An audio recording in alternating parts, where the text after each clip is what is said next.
And here we go.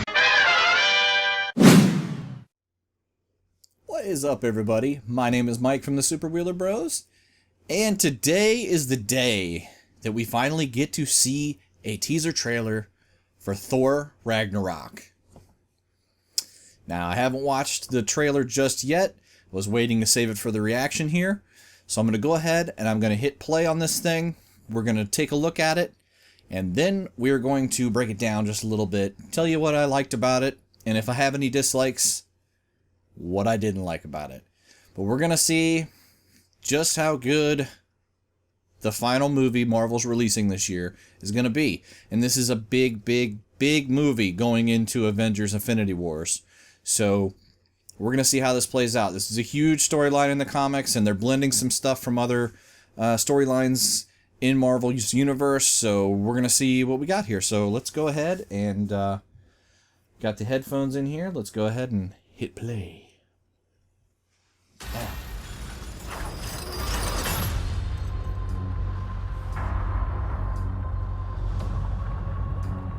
Now I know what you're thinking. How did this happen? It's a good question. How did it happen? Well, it's a long story. Okay. So Hela, that's Kate Blanchett. Mjolnir.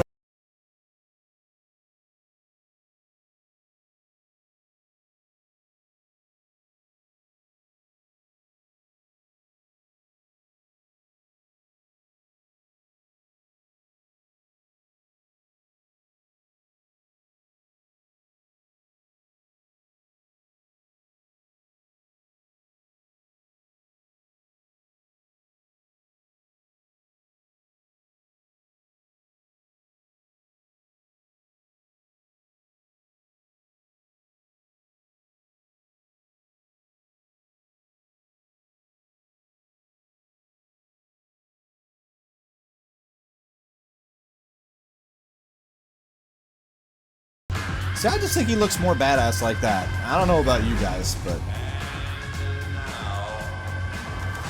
I give you your incredible...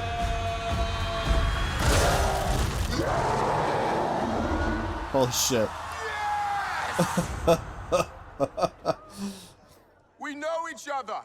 He's a friend from work. Oh, come on. Hold on. That was Loki in the stands there. Dude. That looks awesome.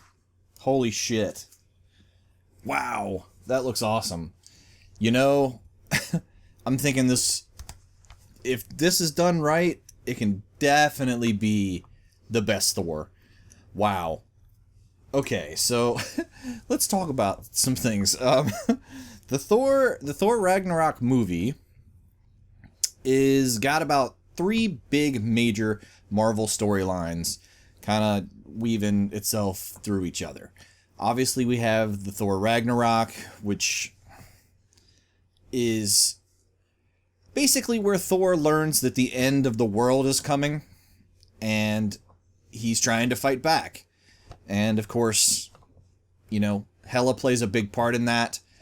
We're kind of expanding the Norse mythology and the Norse characters, the characters that are going to be in, you know, Asgard. And I love when Thor is at its best, it's when it's in Asgard and in these, you know, exotic places that we don't get to go to all that often because everything else takes place in the real world. So why not have something that's different? And that's what I love about bits and pieces of Thor and Thor the Dark World. This doesn't have any Jane Foster. This doesn't have any Darcy or Eric Selvig. Has none of that. So I think we're going to get a little bit more of the, you know, exotic places and worlds and population, and we're going to get to see a little bit more kind of almost like Guardians of the Galaxy, where you got to travel around to different places and it just seemed different, you know. And obviously there's definitely some humor going on here, and I think that Chris Hemsworth is really, really good at that. Like, that's the best part of Thor, to me, is all the funny stuff that he's done over the course of the last 2 movies and in the Avengers. So, while it's great and that he's badass and that, you know, he's enormous, I mean, rumor has it that Chris Hemsworth added like 20 pounds of muscle onto an already big dude. So he got shredded for this movie, and you could tell that the man has been working out, and he looks badass. I love the short hair and the red war paint. I do. I just feel like he looks more badass than with the long hair. I mean, Marvel managed to make a really goofy character really cool, so it's definitely a good thing. But yeah, they're molding 3 storylines together. You have the Thor Ragnarok, where he discovers Asgard is doomed and he must fight back to stop it from happening. It also incorporates elements of the Contest of Champions, where the Grandmaster and Death host a tournament where you fight to the death in this arena. And of course, the big storyline that we were hoping we would get a solo movie on is the Planet Hulk storyline. And there's definitely going to be elements of that where Hulk is on this alien planet, this other world where he is the top fighter in a gladiator arena. And we saw a huge bit of that, which is awesome, when Thor and Hulk come face to face in the arena. And I think that that is going to play out really well. I know Mark Ruffalo has stated that he's going to be mostly doing mocap for the Hulk and not very much going to be in the movie as Bruce Banner. So that's definitely going to be a pretty cool change. I mean, the trailer looked awesome. Plus, like I said, Marvel's trying to drop the big, fuck you on DC. Where, DC, yeah, they got a Beatles song in their trailer, but they didn't get the Beatles version of it. So the rights were probably a little cheaper. But Led Zeppelin, it's pretty awesome. It definitely fitted. It was awesome. And obviously my favorite part of the trailer is Hulk busting out and Thor going, yeah, we're friends from work. We know each other. Yeah, that didn't really work out for him. But yeah, that's obviously by far the best part of the trailer. I thought that everything looked pretty cool. The shots were a little different style. Thor, the original Thor was directed by Kenneth Branagh. He did a good job of making it seem grounded and then making everything in Asgard seem really surreal and otherworldly, ethereal, kind of. Alan Taylor really made everything look more worn in, more lived in, a little bit more real, for lack of a better term. And the new director, which this is the first, Marvel trilogy that had all 3 directors be different. Of course, I'm going to butcher this name, but the new director, Taika Waititi, I don't know. It's not my name. Yeah, I have no idea how to pronounce his name. I'm sorry, buddy. I didn't mean to butcher it.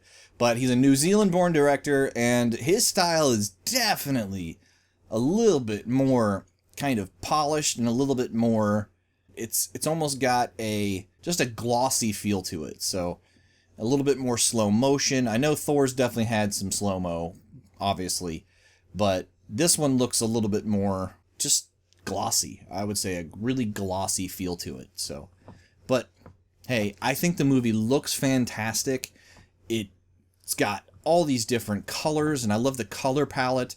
And each different place had a different color palette. And who knows, maybe we finally get a badass villain in Cate Blanchett. I mean, she certainly has the acting chops.